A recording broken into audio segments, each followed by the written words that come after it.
Welcome to the Disneyland Beat, where our toes tap to a Disneyland drum. And we always whistle while we work.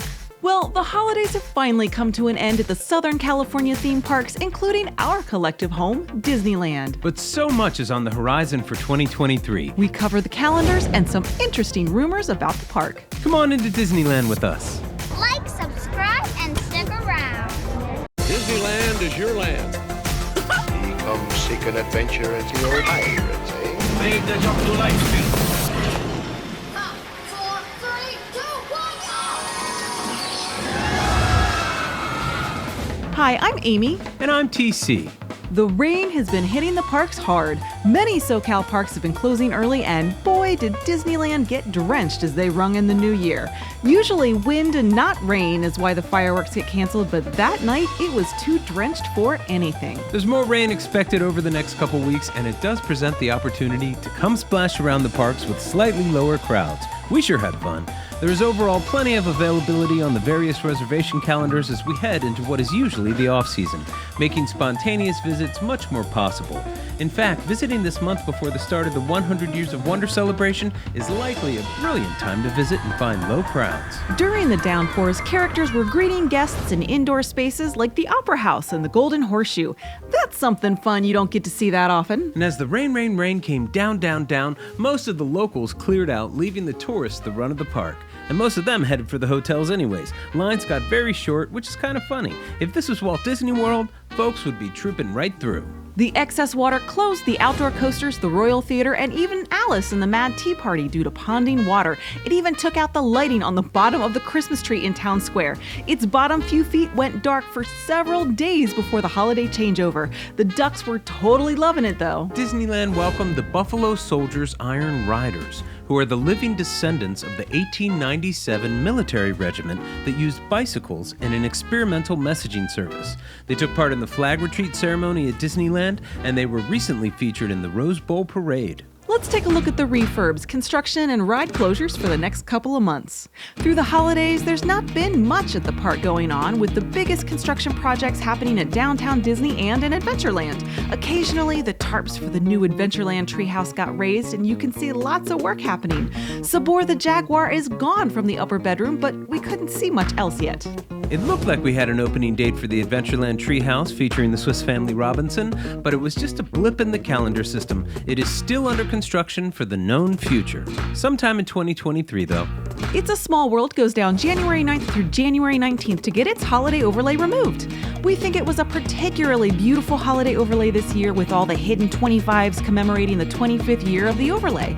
Did you know that the cast members install all the exterior twinkle light cable first, then come in and hand place every single miniature lamp by hand? Also, the face has a name, and his name is Sherman. And the Indiana Jones Adventure has just closed as well, though we don't have a specific return date for this one. It'll probably depend on how the work goes. We have pictures of the new snake animatronic that is going to replace the currently broken one. No word on what other improvements or changes may be coming to the ride. Indiana Jones and the Dial of Destiny opens in theaters June 30th. If we had to guess, that's when this ride will return as well. They should definitely make these things work together. Haunted Mansion Holiday will continue its 4-month run through January 30th, before closing to become the original Haunted Mansion once again. The late changeover this year is likely due to the closure of other rides and staffing shortages. Great Moments with Mr. Lincoln is also down for refurbishment until January 25th. If we had to guess, this hidden gem of a show is getting some updated historical context with new content being added to the show. This also means a new exhibit in the gallery, which has been featuring Haunted Mansion concept art in honor of its 50th anniversary. Grizzly River Run has just closed for refurbishment until sometime in the spring. Considering it's the cold season, it's not going to be missed too much. We sure hope they fix that Peloton wheel, though. It hasn't spun in months. January 17th through the 28th, Radiator Springs Racers will be closing for refurbishment. Disney has been working on this behind the scenes, and many of the broken effects that have been plaguing it are now fixed. The biggest things left to fix are the Sheriff animatronic and the tread on the tracks. Hopefully, there's enough time to get that done. Also, Mickey's PhilHar Magic is closing from January 24th to February 3rd to get some new carpet installed, and the Inside Out Emotional Whirlwind will be closed January 30th to February 9th for some regular maintenance. Maintenance in the park is again a mixed bag right now. Disneyland is prioritizing keeping the rides running, which in itself is an improvement from several of our previous visits this year. The rides went down, but less so and not for as long as they had been. But the payoff seems to be regular maintenance and cleaning isn't happening as much. However, there's plenty of maintenance woes if you're looking. There's lots of noticeably missing animatronics on Pirates of the Caribbean. Captain Barbossa was leading the attack from the Wicked Wench on that Spanish fort completely by himself. Pretty impressive for one old guy. Old Bill and his cats were gone, the dog wasn't singing with the band, and the fire that was once so real it alarmed a real fire marshal wasn't fooling anybody. BB-8 never showed in our pre-show room for Rise of the Resistance, and the huge guns in the finale are still static. Places that used to be full of magic, like the Pixie Hollow Lagoon or even the Hyperion Theater, now sit in disrepair or neglect. Popcorn legs burn out at night, and the whole place needs a power wash. We notice dirt and rust on buildings, street corners, and ride vehicles that in the past were perfect and spotless. Other than that, there's construction happening on the west end of downtown Disney, which will continue throughout the year, as well as the complete reimagining of the Paradise Pier Hotel into the Pixar Place Hotel. Also, the Disney Home Store and Wonderground Gallery have closed temporarily. Word is Wonderground will be moving into the old ESPN Zone building, and the Home Store will expand into its space. Holiday decorations at downtown Disney have been pulled already and were the last to go up.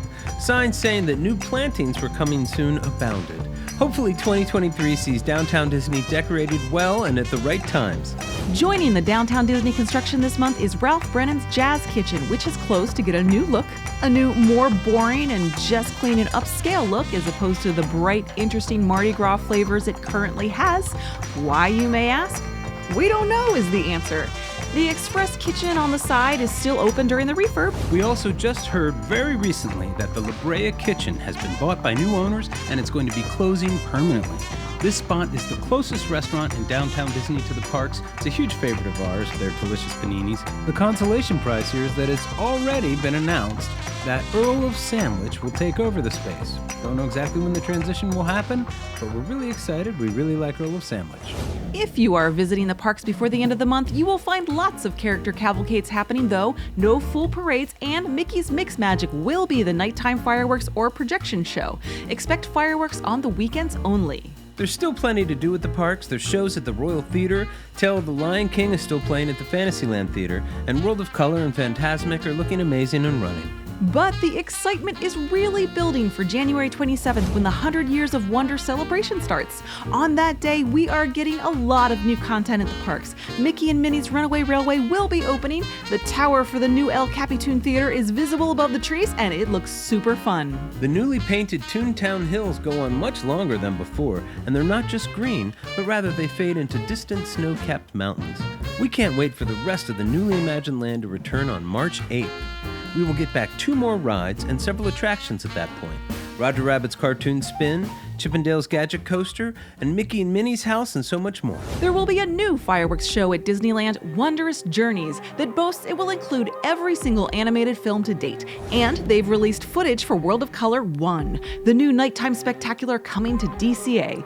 The footage, as you can see, looks phenomenal. We're really excited for this upgraded show. We will be there on the 29th. Check it out, so keep an eye out for that. The Magic Happens Parade will be returning February 24th, and the Plaza Inn has already announced it will be offering a special parade viewing dining package.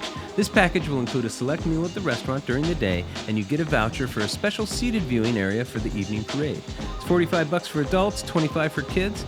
Make sure to make those reservations early. Some evenings this spring and summer, that package won't be offered because there are Disneyland After Dark events. Some are coming up soon. January 31st starts the Romantical Sweethearts Night, which also plays on February 2nd, 5th, 7th, 9th, 14th, and 16th. We'll be attending this party ourselves and can't wait. The all-new Princess Night has added a second date, and it's playing March 7th and the 9th. These after-hour parties run from 9 to midnight, closing the park to regular guests. For you runners out there, there's a race or 3 that you should add to your calendar. After 6 years, Run Disney is finally coming back to Disneyland with an event planned for January 2024.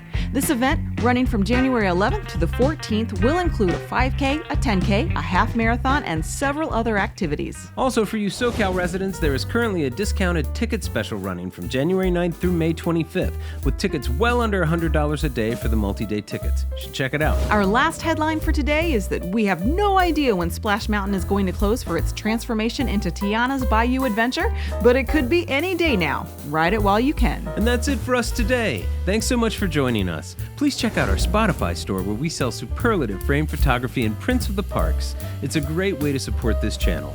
You can also support us by subscribing, liking the videos, and leaving comments. We want to hear from you. May the light in the firehouse window always shine brightly, and may your dreams always come true. See you real soon, Mouseketeers. Well, here's the fountain. That's kind of creepy, but cool. I'm a pretty good fan of Coco. So, how do you guys think she looks? Wow, $80 for a spider bot? That's crazy.